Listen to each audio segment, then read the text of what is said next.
Assalamualaikum warahmatullahi wabarakatuh. Perkenalkan, nama saya Ummu Habibah Nuraini, NIM 19030298 dari kelas TI 1C Teknik Informatika Politeknik Negeri Cilacap.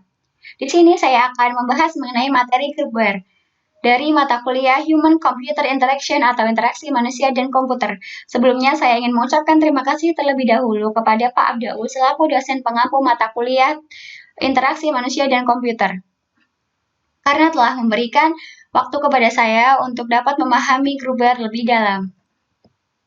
Tujuan dari pembelajaran Gruber ini adalah, yang pertama, mahasiswa diharapkan dapat mengetahui atau mengerti tentang Gruber, kemudian mahasiswa dapat mengetahui berbagai jenis aktivitas yang dapat didukung oleh Gruber, kemudian mahasiswa juga dapat mengetahui tentang klasifikasi Gruber dalam berbagai cara, dan yang terakhir adalah mahasiswa dapat mengetahui jika implementasi dari Gruber itu lebih sulit daripada aplikasi pengguna tunggal.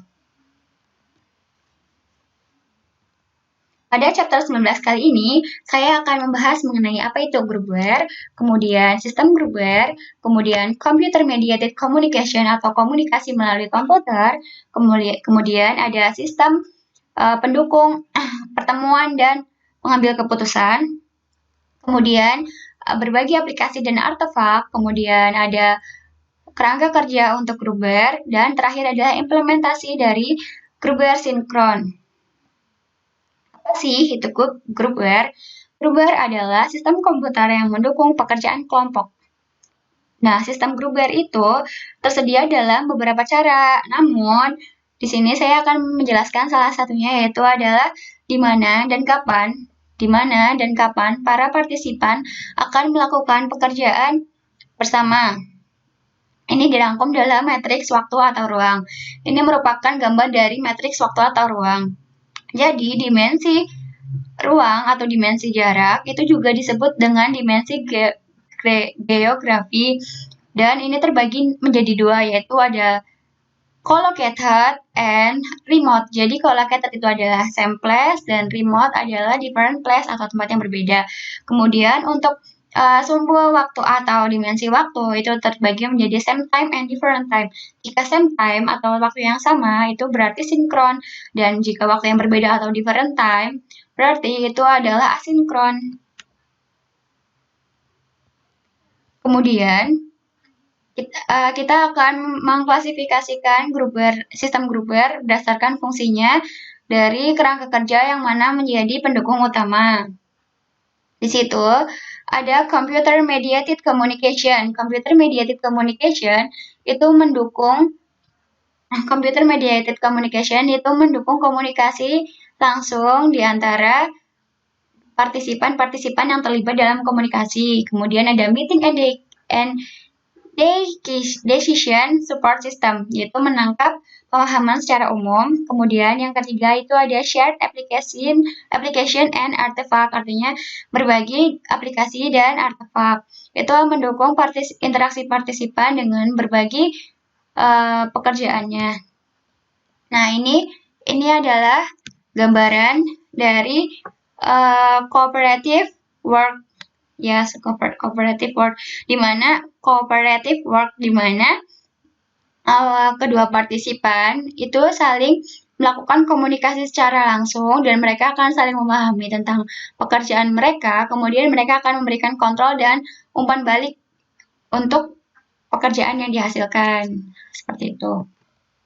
Kemudian Computer Mediated Communication. Computer Mediated Communication secara implisit atau secara tersirat dalam istilah Gruber dan CSCW itu adalah di mana terdapat dua atau lebih partisipan dan mereka berkomunikasi satu sama lain, kemudian mereka mulai melihat sistem yang mana dapat mendukung komunikasi langsung mereka.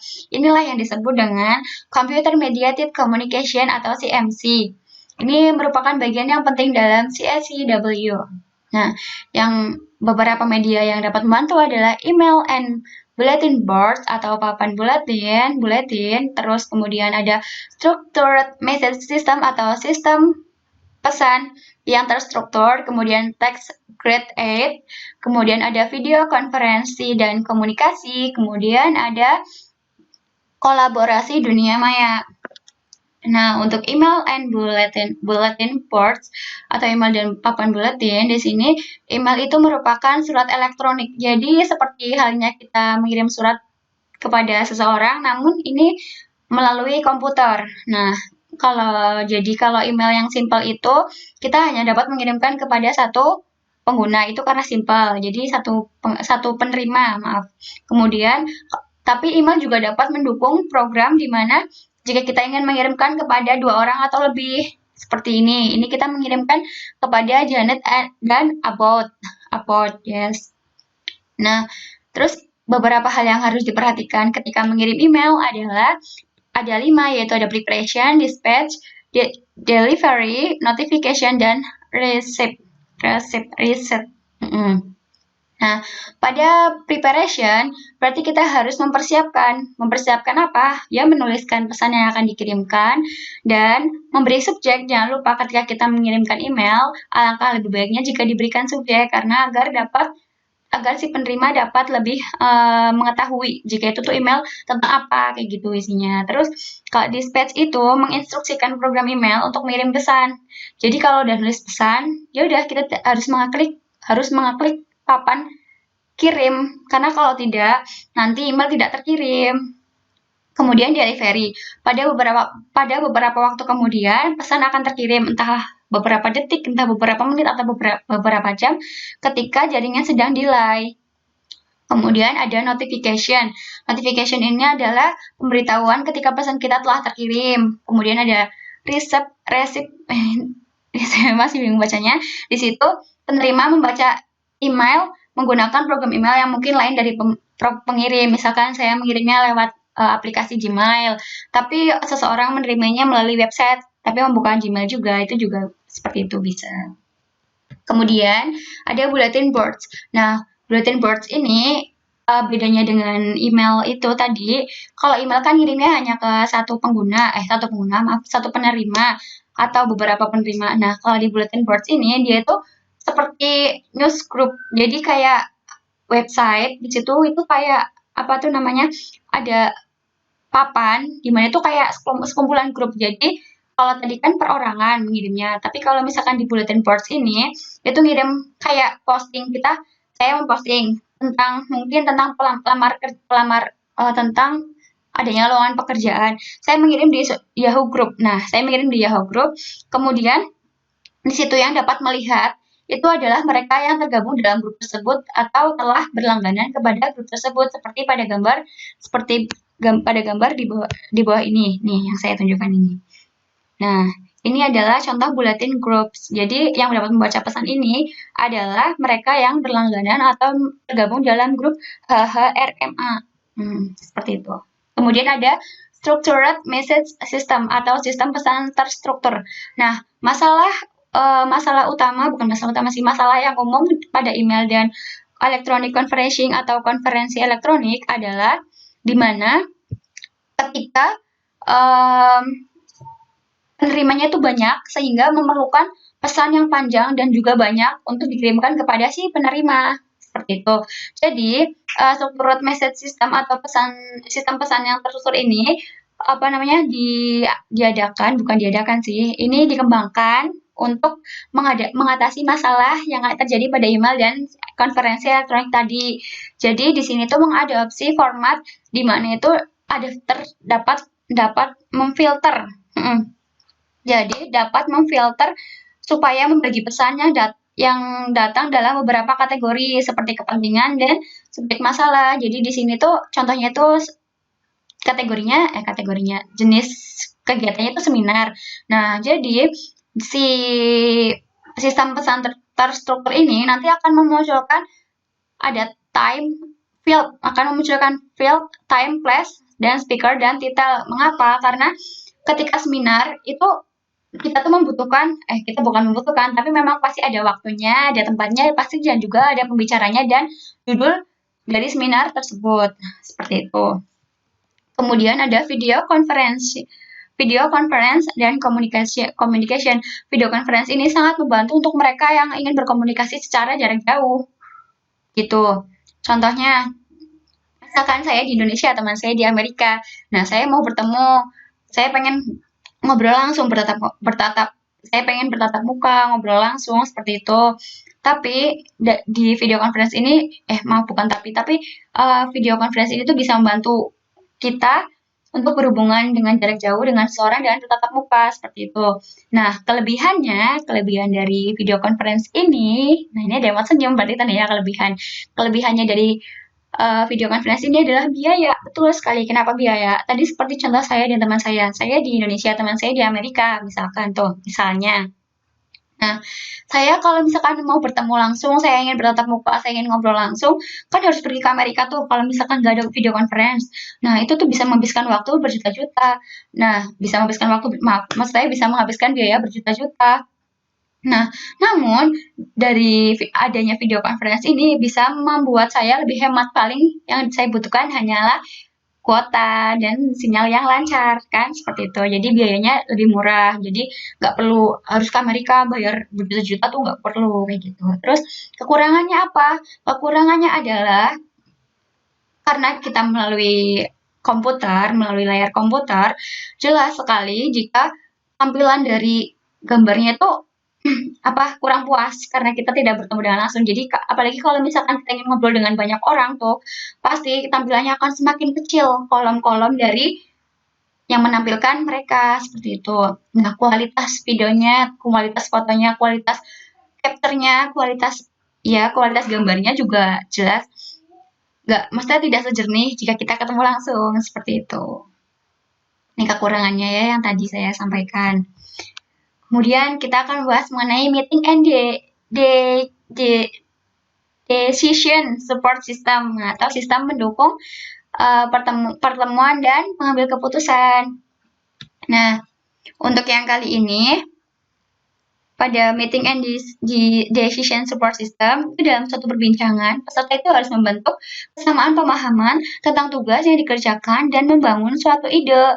Hal yang perlu didiskusikan yaitu seperti di mana membangun merekam ide menjadi suatu fokus yang utama. Nah, ini yang perlu diperhatikan itu adalah argumentation tools, meeting rooms, dan shared drawing surfaces.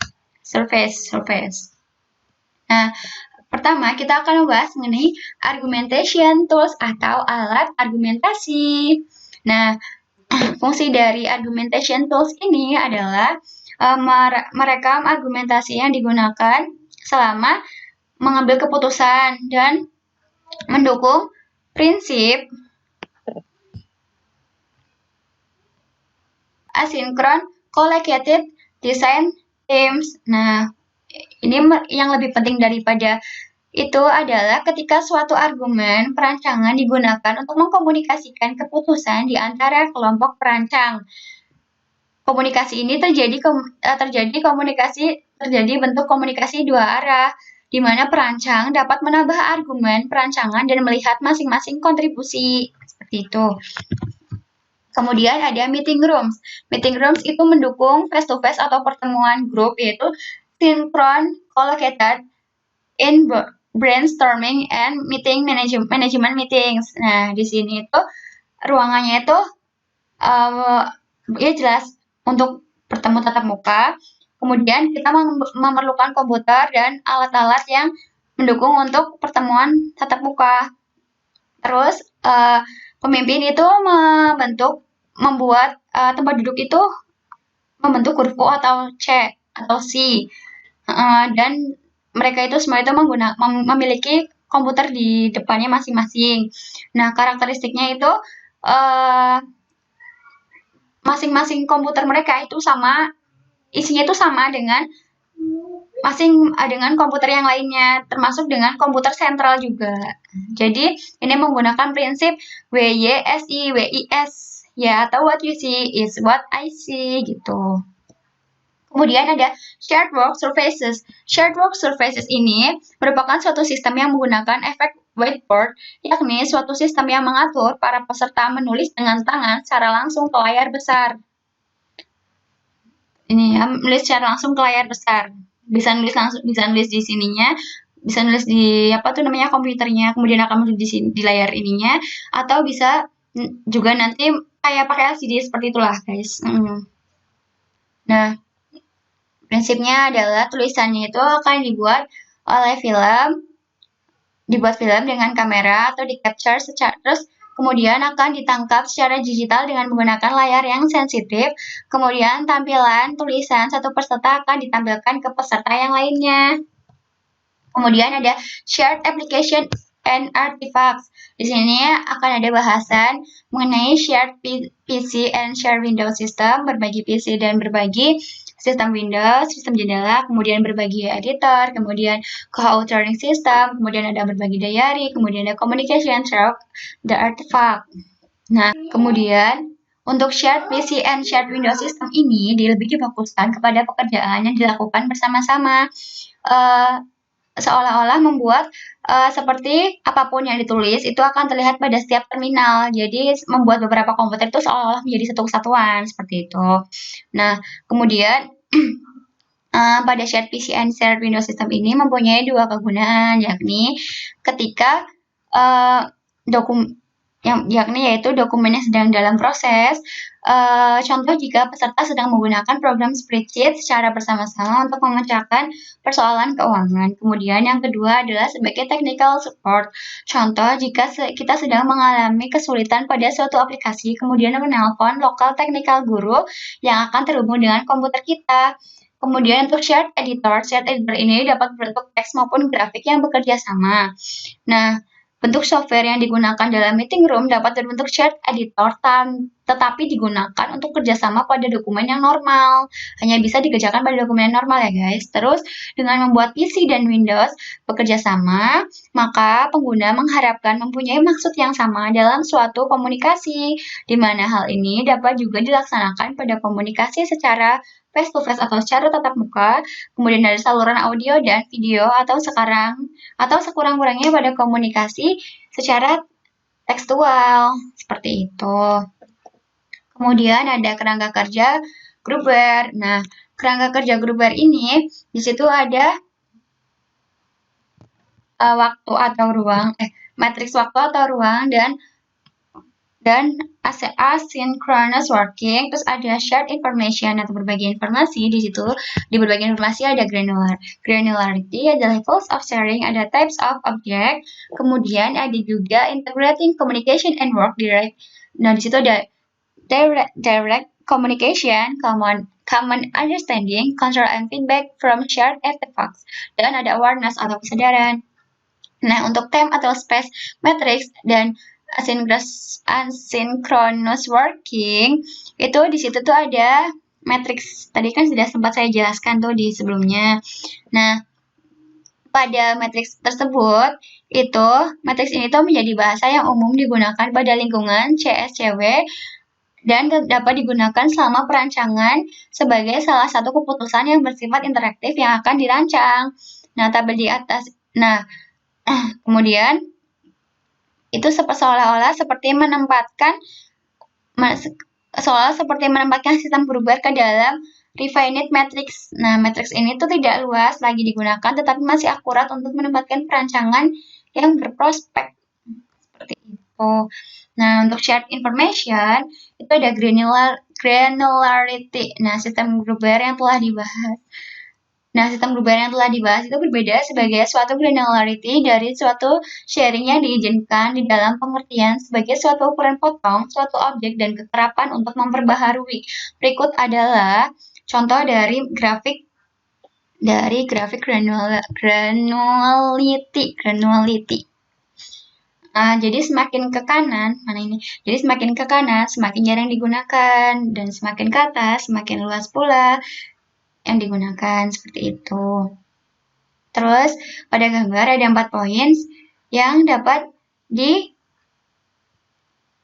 didiskusikan, yaitu ada shared editors, ini A, terus kemudian ada co-authoring system like Quilt, ini ada ini, terus yang C itu network file system with locking, terus ini ada meeting system with file holder.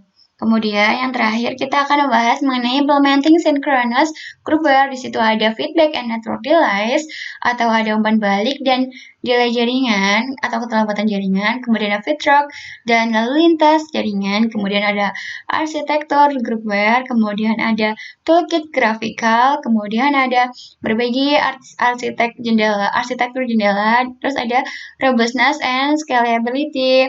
Di robustness and scalability ini ada banyak yang dibahas, ada workstation faults, ada algorithm faults, ada unforeseen sequence of event, ada scaling up, ada testing for robustness. Maafkan jika pengucapan bahasa Inggris saya salah ya guys. Nah, kemudian ada architecture for groupware. Di sini itu terdapat dua mayor architectural alternatif dari groupware. Itu ada centralized atau centralized and replicated dengan variasi keduanya. Nah, ini tuh adalah contoh dari centralized atau centralized, yaitu ini sebagai klien dan ini sebagai server. Kemudian kita sekarang sudah sampai pada kesimpulan. Nah, pada kesimpulan kali ini, di sini itu kita tadi sudah membahas tentang computer mediated communication, terus sudah membahas juga tentang meeting and decision support system, dan juga kita sudah membahas shared application and artifacts. Kemudian ada jenis-jenis komunikasi video yang dapat mensupport atau mendukung komunikasi sinkron, seperti contohnya adalah tadi video conference. Kemudian ada komunikasi langsung melalui video atau sosial kontak. Kemudian ada matriks ruang dan waktu juga tadi udah dijelaskan. Kemudian ada meeting rooms juga. Kemudian ada shared object juga tadi udah dijelaskan. Dan terakhir itu juga tadi saya sudah menjelaskan jika tadi yang kita telah lakukan itu memang menunjukkan jika sistem groupware itu memang lebih sulit atau lebih kompleks daripada aplikasi pengguna tunggal. Nah, saya mengambil dari bukunya Alan Dix. Yang berjudul Human Computer Interaction. Terima kasih karena telah menonton video dari saya. Semoga bermanfaat. Mohon maaf karena saya mungkin mengucapkan banyak salah kata. Benar-benar saya berharap semoga video saya bermanfaat ya guys. Terima kasih. Wassalamualaikum warahmatullahi wabarakatuh.